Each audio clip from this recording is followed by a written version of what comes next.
So we'll call the meeting to order. Let's have the roll, please. Mr. Palumbo, Yeah, here. Mrs. Salee, Ready? Mrs. Smith. Present. It's the right thing here.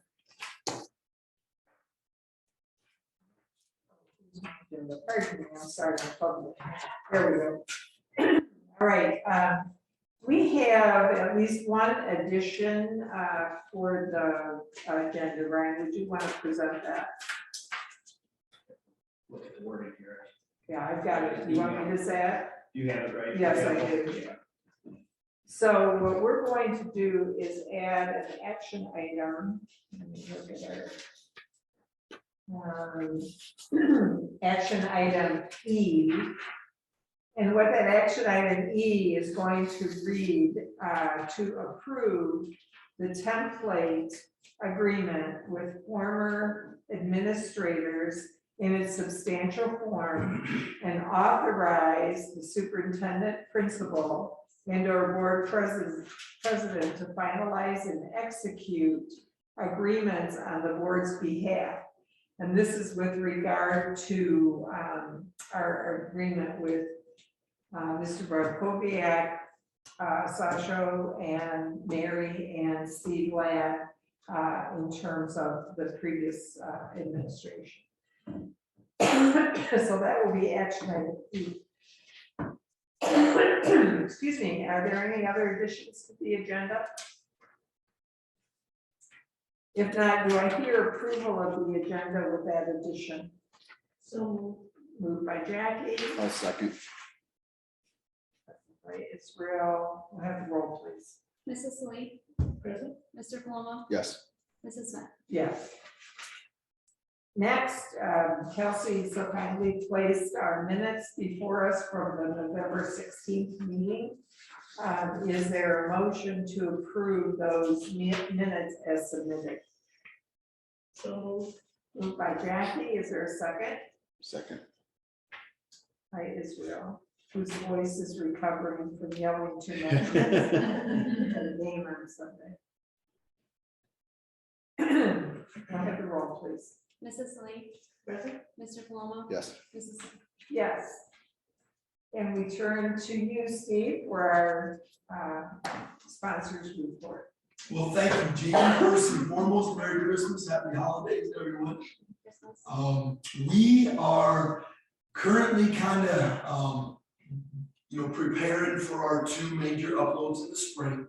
What I want everyone to know is in the compliance world is kind of feast or famine. And right now, we don't have a whole lot going on. We uploaded and have verification of the annual report, thanks to Ryan and Tara and Kelsey and all of TCS in getting that out to the parents by our deadline of November 30th. So we are compliant there. We have uploaded all that information into Epicenter. And currently, we are now kind of in a preparation mode, putting stuff in Google Drive folders for what is a quality practices upload in May. And then it will be a compliance upload in June. So really, those are the next two items on the docket. But when I say two items, I'm talking about like massive uploads. I believe if I were to print out our quality practices and compliance uploads, I think it's somewhere in the range of 1,200 pages. And, they rate us on that. They go through at least part of them and give us a rating based on that. Now, we will get a rating this year. I am just in the physical site visits and all of that mode. And then Peppo and Wagner is working with our sponsorship team of Diane Keegan, Ed Kurt, myself, and Carrie Keller to get everything in the correct folders and stuff. Because with my new job description, I just don't have time to do that. One last item, your site review is done. I have been working on that over the last couple days with getting it to you for review. So that should be coming before the first of the year. Now that is just what's something that needs to be uploaded in the spring, but it will be for your knowledge as well. And I will tell you that TCS was very accommodating when I came in on November 1st with Ed by allowing us to interview 2 administrators, 2 teachers, 2 office personnel, and then 2 students. Any questions? Hearing none, good luck. Thank you. Go Bears. I apologize, but I'm sliding on up. Hey, if you're all right, I'm gonna take a second. Thanks, Steve. Very See you. good. Here we go. Bye-bye. Very good. Under the board member and liaison reports, I just wanted people to know that Ryan and I had worked together with Adam to submit some paperwork that I'll have Ryan explain a little bit more about the possibility of receiving funding for remote learning if we should need to do that. So we'll be discussing that. I also wanted to mention that we had good conversations as far as what's going on. I think in terms of the updates that Ryan's giving us seem, very helpful. And I've already talked with Israel that in January, we will begin the evaluation for the treasurer and the superintendent principal. So that will take place then. The other point of the other point to note is Kelsey and I talked, and we were hoping in December to have information about our funding, to have a really good picture about what our funding is going to look like, so we could begin to have those conversations about salary schedules and those kinds of things. That information has been delayed until January. So we will hopefully by the next board meeting, Jackie, I may pull you in on again a meeting before that January board meeting to have some of those conversations as well. So Israel, you and I can get together, or I can send you, if you don't already have the information for the evaluation forms. Okay. And then Jackie will bring you in as finance liaison. Okay. Under legislative report, I have nothing more than what you've already received. I do want to congratulate us for the ad that appeared in the circular that came out in the mail. We all thought it looked really nice, right? So thank you. Did you notice who was on the next page right next to us? Is that the Sandusky Castelli one? Oh, no. Sandusky Artisans is on the page right next to us. Oh, very By chance, good. we just ended up signing. Very good. That's very good. I had not noticed I actually that. stopped by there this afternoon and delivered some cookies, just thank them for, for allowing us to Yeah, have that partnership. have a lease with them for the second floor there. It's worked out very well for our students in Sandusky, and we did take a look at that. We thought that's pretty neat. Very right cool. now. Very good. All right. Did you have anything to report? Nope, I have nothing. And Jay, we'll move on then to the treasurer's report. Before we dive into the financial reports, I just wanted to touch on a couple of things. First, with the town money saver, we did get approval to pay for that through ESSER, which is really nice. So I believe we're going to continue to do it monthly because we have such a big amount of ESSER funds. So that was very exciting. Secondly, this month it came to my attention with our life insurance policy. Once you hit a certain age, they actually lower the amount from $25,000 to $16,750. That happened with one of our staff members, and our bill, it actually cost a little bit less. Our bill price went down, and I contacted them, and they put me in contact with some other people further along the chain to see if we could still get the $25,000, if it just might cost us a little bit more because the person is older. They said with our current policy, it's not possible. So that's something that we probably want to consider when it's time for contracts, is amending that in our appendix A, just that we offer $25,000 worth of life insurance up until, and then it lowers to. What's the age? I'd have to double check it. I think it was 65, Okay. but I would have to double check it. But that was the first time that we had seen or heard of that. So I wanted to communicate that. Also, we're closely monitoring our MOE, that's our spending for special ed.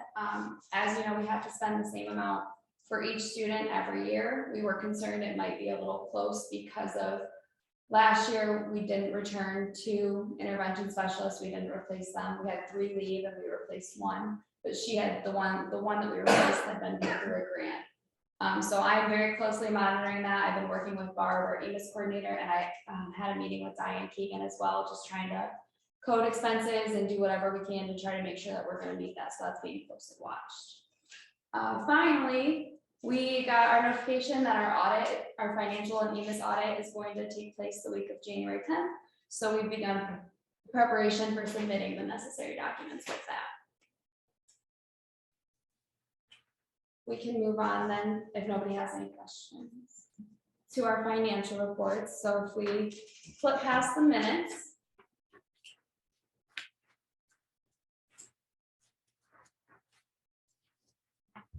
The first page that you'll see is our November cash reconciliation.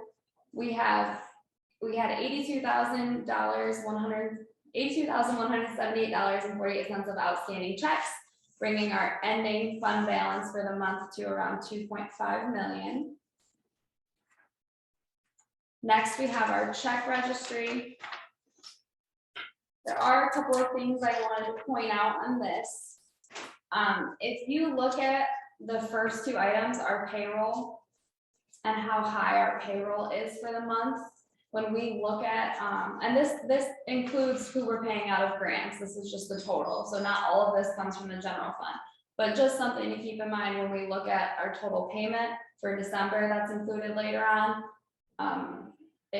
Our payroll will be higher than what our monthly payment was.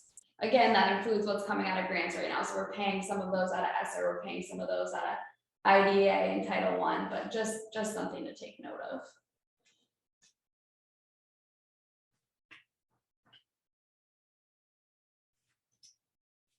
On the second page of the check registry, if you look in the right-hand column, almost all the way down to the bottom, that second to last amount, you're gonna see a pretty big payment there for $22,500. That was our PA system, and we did pay for that out of ESSER, but that was just a larger amount that I wanted to point out to you. That's been a very nice addition, by the way. Yeah. Extremely helpful.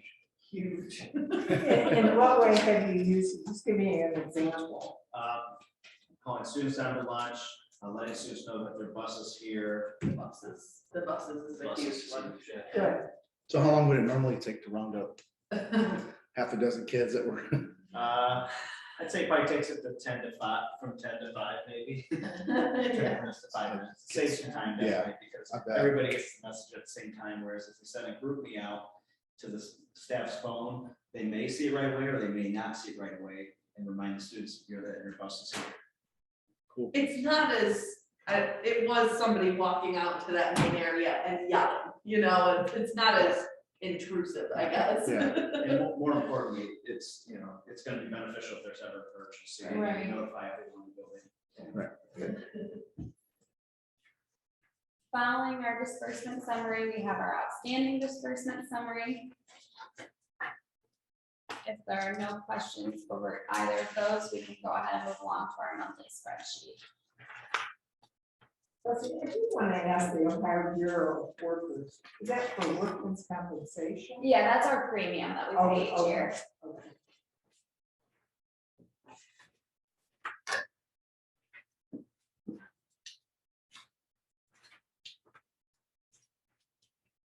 On our monthly spreadsheet, if we look on the right-hand side in that top right section, again, you're gonna notice our funding, our revenue, and our career tech funding are still lower than what we'd like.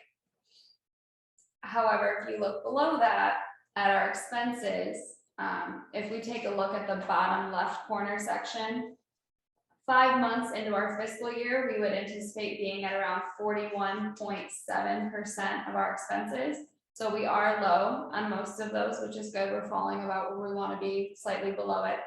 So expense wise, we are budgeted well. It's just that our revenue is still coming in a little bit lower than where we wanted it to be. It has lowered again, our monthly payment has in our December payment, and we'll see that after this. One One nice thing to point out is that in January, ODE is gonna recalculate the amount of our paybacks and adjust it to our current FTE amount, whereas right now it's going off of last year's FTE. Yeah. You're ready to- Yep. At the very bottom, if you look at income versus expenses, we had another month where we came in slightly negative. I think that was pretty anticipated given the drop in the revenue. Are there any questions over our monthly spreadsheet?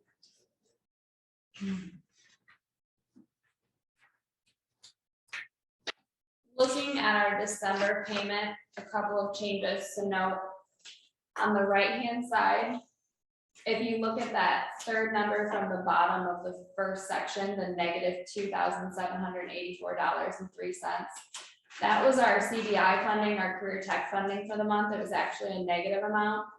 We were apparently overpaid based on whatever recalculation that they did. However, I know that there have been meetings about how to get that CBI funding up, and we're hoping with a correction in January, that'll be corrected and we won't continue to see a negative amount there. We will see the change in the February payment from the state, because in January, we're gonna be making some changes to how we have things in Dazzle, and we're gonna see an increase in students also in CBI.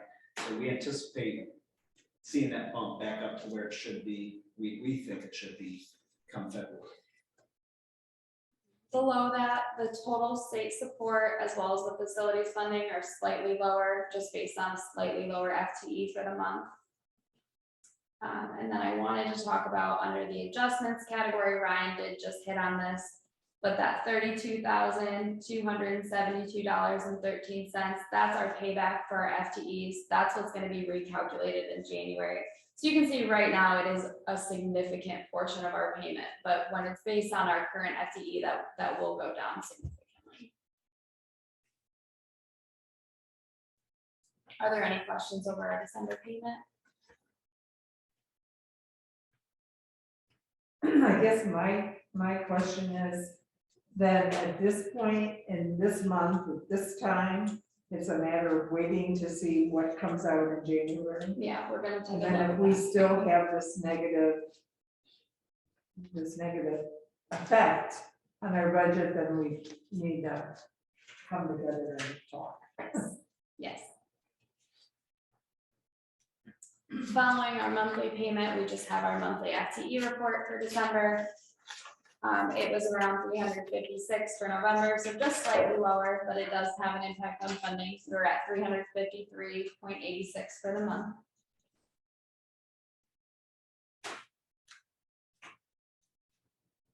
Keep in mind that we are seeing graduates as well. We went from 17 last month to now 27 graduates for the school year. So our enrollment decreases, not just from the withdrawals from students that are inactive for 72 consecutive hours, but also those students that are graduating as well. So there's, like you said, basically a difference of 3 students in the FT count this month.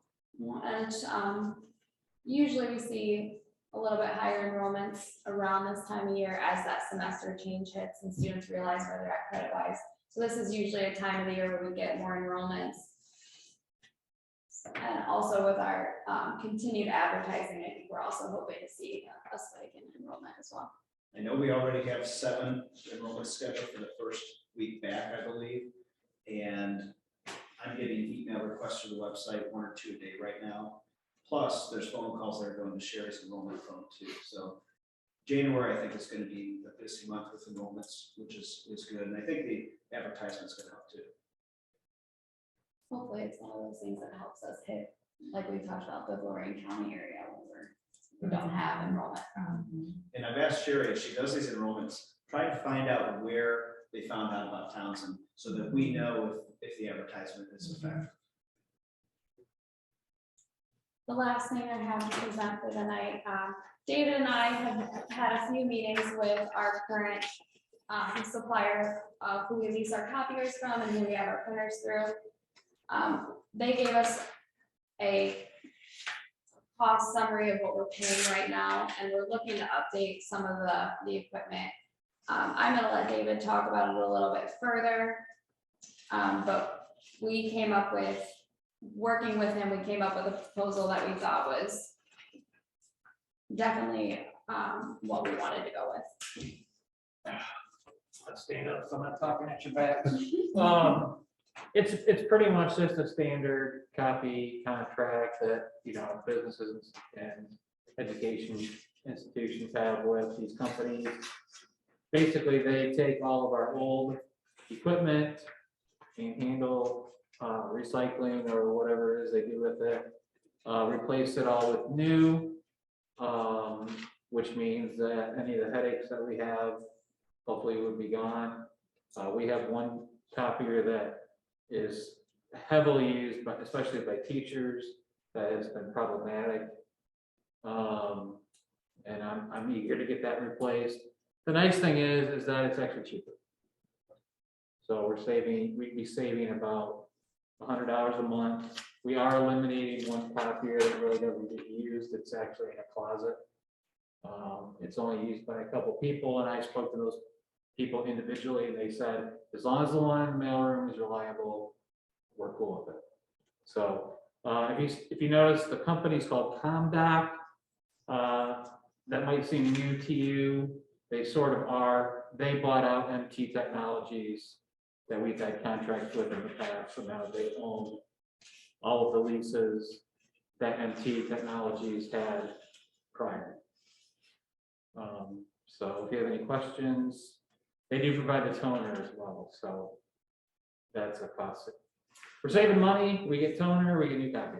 Right now, we pay for the toner separately, and with this agreement, and it's a 5-year agreement, the toner is included in the cost, which is really nice, because toner is expensive. And with the supply shortages that you've been reading about in the news, he said all the prices are going to go up next year because it's hard for them to get components. Oh, he also mentioned to us that the newer copiers have a lot of user serviceable parts. So if a component goes down, they can overnight us the part, and then I can install it and fix the copy instead of us waiting around for someone to come, which can be inconvenient.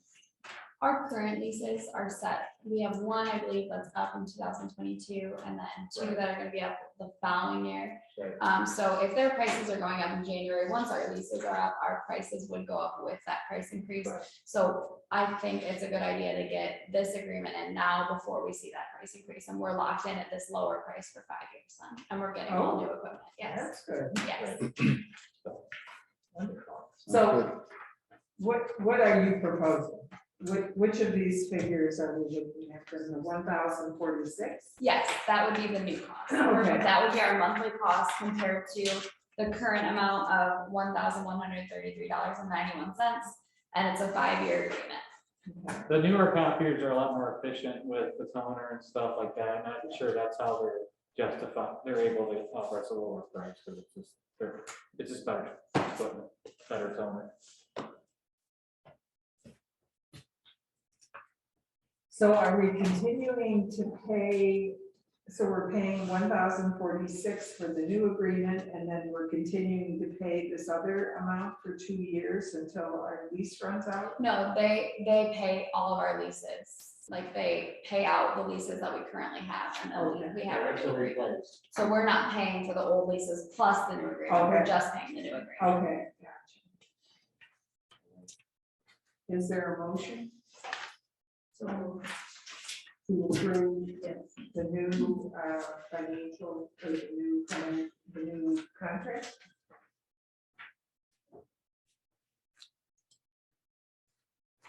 Is there a second? I'll second. I don't know if you were looking for more words or not. I was looking for the name of the company and I can't find it. Is it? It's ComDoc.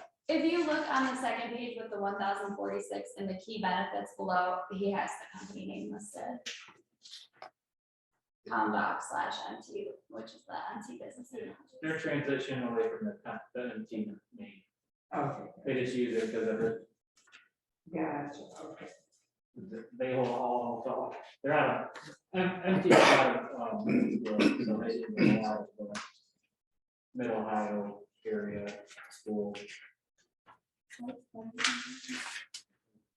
All right. So we have a motion on the floor. Is there any discussion? Motions? Go ahead, roll please. Mrs. Lee, Yes. Mr. Palumbo, Yes. Mrs. Smith. Yes.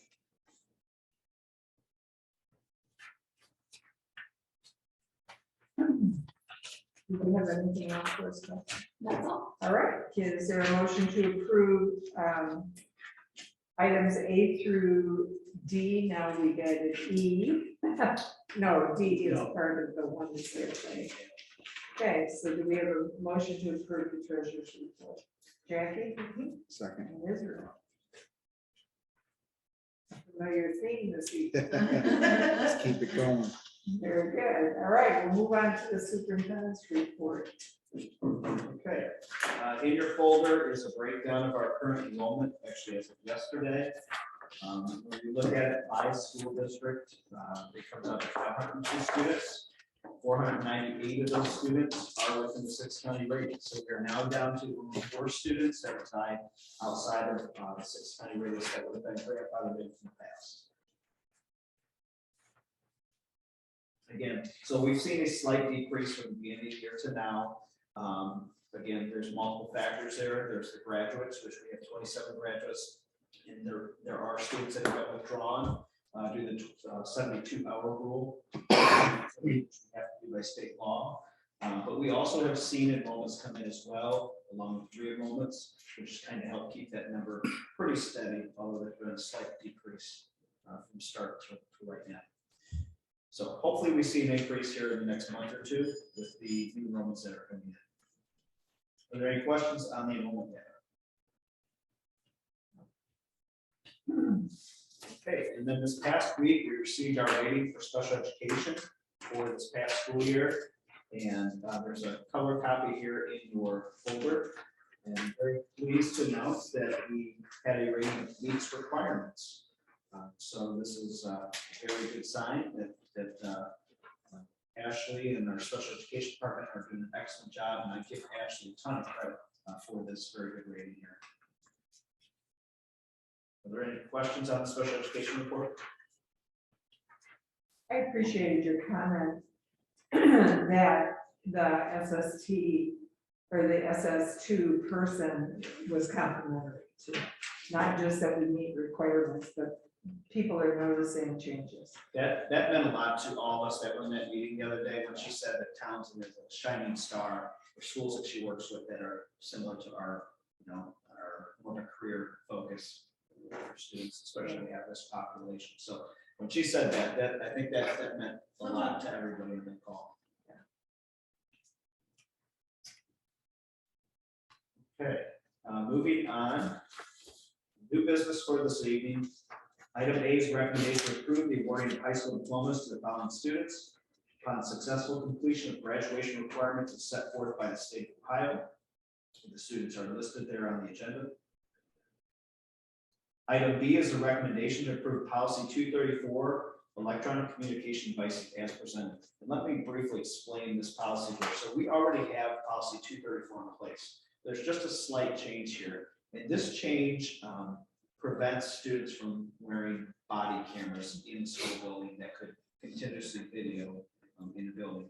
We did have a situation where a guardian had requested that their child wear a body camera while at school, and upon communicating with our legal team, we felt that our current policy was written strongly enough to notify them that that is not permissible, but we thought that some of these adjustments that are in today's policy that we're voting on would help to strengthen that, to make sure that, that there's no gray area in there. Right. So we're just trying to tighten that up in the policy a little bit. Any questions on that item? Okay, item C is a recommendation to approve Townsend Community School to offer remote learning for students whose parents and guardians request this option in writing for the remainder of the 2021-2022 school year as permitted by Senate Bill 229. So let me explain this a little bit here. This Senate bill was just signed into law on December 14th. And it had been in the works for a while. And the date that schools had to basically make the decision to to utilize this remote learning option for parents who requested for their students was the very next day, December 15th. So technically, they wanted school boards to vote by the 15th on something that was signed into law on the 14th. And talking to our legal team, there was a way that we could put in to the state, notify them with a letter, which is also in your folder here, that Townsend would like to take advantage of this option here for Senate Bill 229. We just have to vote on it this evening to make it official. So we have notified OBE. We're going to be very careful about how we utilize this, however. By approving this tonight, this gives us flexibility, especially with not knowing where COVID is going to go here. We've seen a spike with the new Omicron variant, and who knows in the next month or two what's going to happen. But this gives us flexibility for if a parent truly does not feel comfortable sending their child to school, they can put it in writing, and we'll come up with a general document for that, but they can put it in writing where the student can work remotely from home. Now, there are some questions still, assuming we approve this evening, there are still some questions with how the funding works for students who work remotely. Our legal team believes that the student should get fully funded, the school should be fully funded for that student if they're working remotely. Talking to our representative in our FTE review orientation meeting, he gave us a little bit different interpretation, whereas the student's participation would dictate the funding for that student. So we're in the weeks ahead, we're going to try to get some clarity on this, so that we know before we roll this out and offer this to the families and so forth, that we know, okay, are we going to get funded this way or this way? Which way is it? Does this Senate bill directly, is it directed towards COVID specifically? Or can a student, for whatever reason, choose to go remote? Well, it came about because of COVID, so it's mainly COVID centered. Okay. Coupled with the idea that so many people are talking about these days, the anxiety levels of students that have increased Right. because of COVID is the impact. That students are coming back to school, they're high anxiety, and it's not working out for them. Okay. So that's. So we've had a lot of success with getting students back in the building this year with our new blended learning model, and we don't want to lose momentum from that. So we're going to be very careful with how we roll this out and offer it to families. But by voting tonight to approve this, this opens the door to us having the possible option to utilize this. And am I correct that what we need to do is ratify this rather than approve?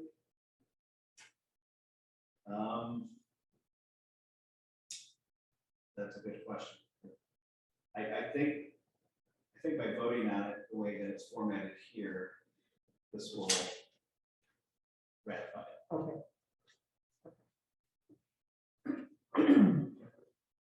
Okay, any other questions on item C? Can I just throw in, if you missed it, the parents have to initiate that request. In writing is what we're Yes. asking, yes. So we're not going to put out final forms that says, hey, whoever wants to learn Right. remotely, let us know.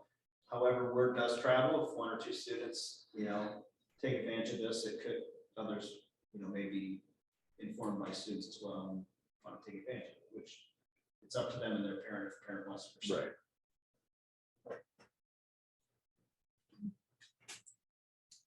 Okay, moving on to item D.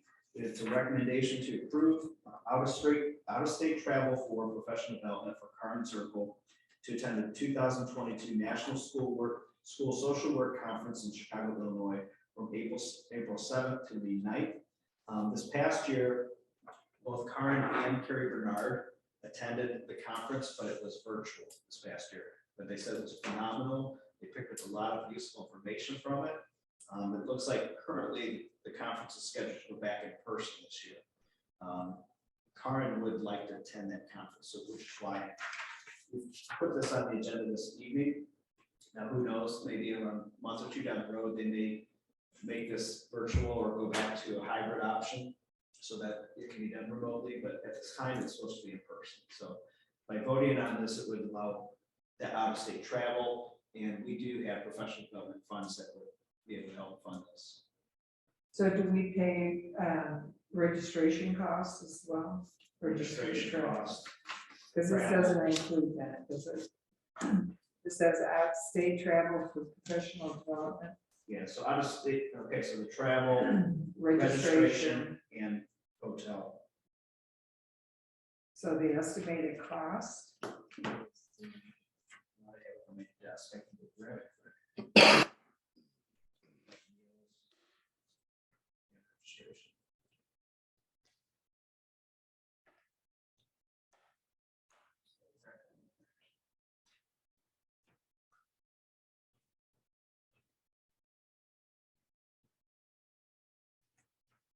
and then action item E, while we're waiting for Ryan, action item E is the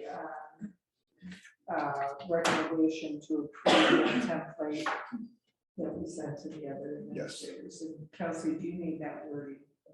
Ryan is gonna forward me the email so I can take it. Okay, very good.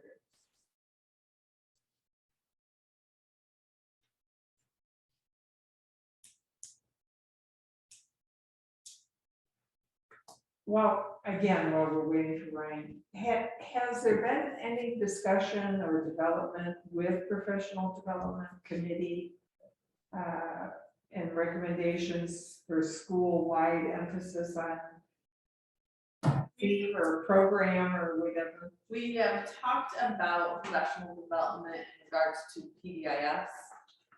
Not only is it required, but since we're working on those tier 1 supports and building all of that, Kristen, the LPDC president, is actually looking into some training aside from stuff that we have available within the public school works. So that's one thing that we did talk about, is getting some training for PBIS. Okay. So going back to item D here for Carnes Circle for the National School Social Work Conference, when factoring in conference registration, parking, lodging, meals, and mileage, we're looking at roughly $1,830.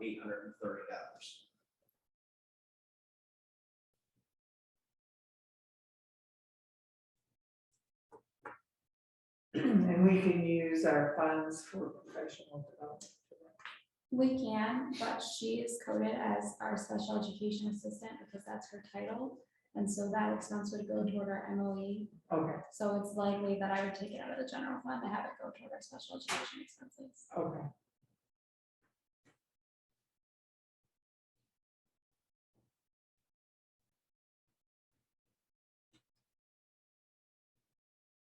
Is there a motion to approve action items A through E of the Brian's report? So moved by Jackie, Second. second by Israel. Any questions? We'll have the roll, please. Mrs. Salee, Yes. Mr. Paloma, Yes. Mrs. Smith. Yes. I have no further items of business, Brian. Do you have anything else that you want to be discussing? So just to recap, then in January, we'll be looking at the finances coming into the school so we can get a better take on what we might consider in terms of salaries and adjustments and things. And we'll also initiate the evaluation of our superintendent, principal, and treasurer. Okay, all right. Gee, real quick, we kind of skipped over the public participation. I just wanted to really quick thank the board for Christmas. The luncheon was wonderful. I think it was a great way to end before Christmas break. The food was spectacular.